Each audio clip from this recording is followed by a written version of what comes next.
Everyone, my name is Faraz and I am an undergraduate teaching assistant for Anatomy and Physiology 1, and this week we are going to talk about calcium regulation. The assumption is that you are already familiar with calcium regulation, so I do not need to be as detailed with my explanations.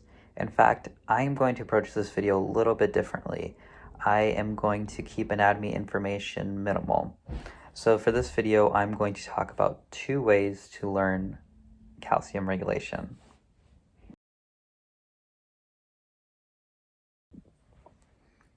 So the first is a video I made for a presentation earlier in the semester.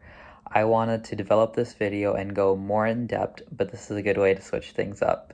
Before I show you that video, I want you to keep in mind the parallels between what I do in my video and how it is similar to the knowledge you have about calcium regulation.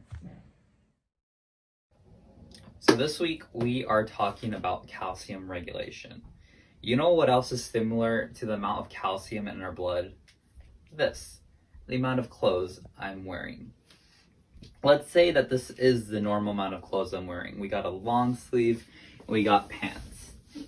And let's say for some reason the amount of clothes I'm wearing goes down. So now I'm sleeveless and now my legs are exposed. So after busting people in a game of 32 at the local park, I want to bring up the amount of clothes or fabric that I'm wearing. And in order to do that, I'm going to go to my clothes supply, aka my closet, and go back to normal. And now the hero has returned and we are wearing the normal amount of clothes. Now let's say that we are going to wear a bunch more clothes. Go. So now I'm wearing a bunch more clothes. Not only is it hard to move, but it's hot too. In fact, I'm dripping in sweat. So let's get rid of some of the clothes on my body. Go. So now I'm back to normal, but I have an excess amount of clothes. So what I'm going to do with it is I'm going to put it in the bin. So now that you have another way of looking at calcium regulation, let's go more into details. I hope that you were able to see the parallels between calcium levels in the blood and the amount of clothes we wear.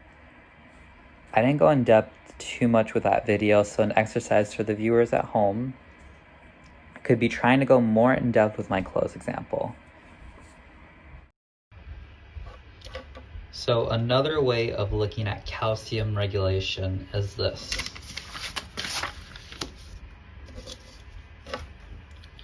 You may live in city A and your friend may live in city B.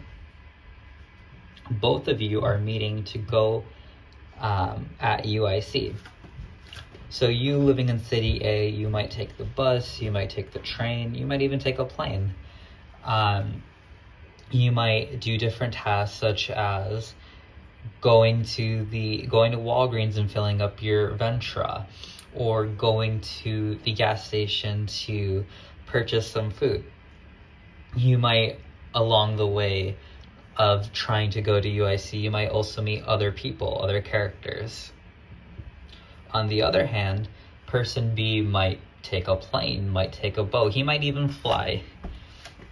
He might interact with the birds in the sky, the fish in the sea, and he might do different tasks. He might fight a villain along the way of trying to meet you at UIC.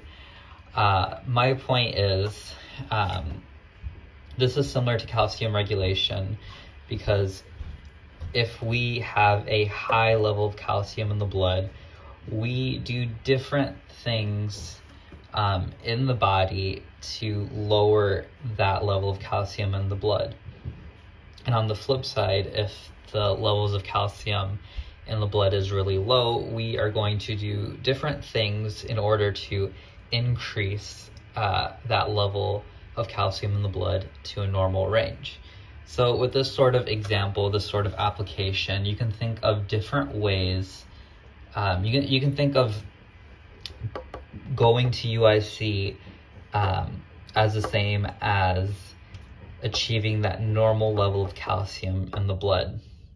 Both you and your friend might have similar tasks, similar places, similar characters, but do things a little bit differently.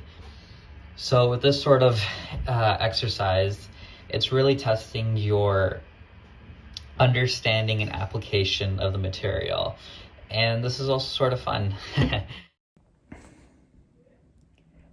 So concepts in anatomy can be hard, but there are different ways to approach it. You can try applying it to previous concepts you learned in class, so i.e. The positive and negative feedback systems you learned earlier in the semester, or you can try applying it to things you've done or are doing in real life, so i.e. Wearing clothes or going to certain places. Thank you for watching, and until next time, this is Fraz signing out.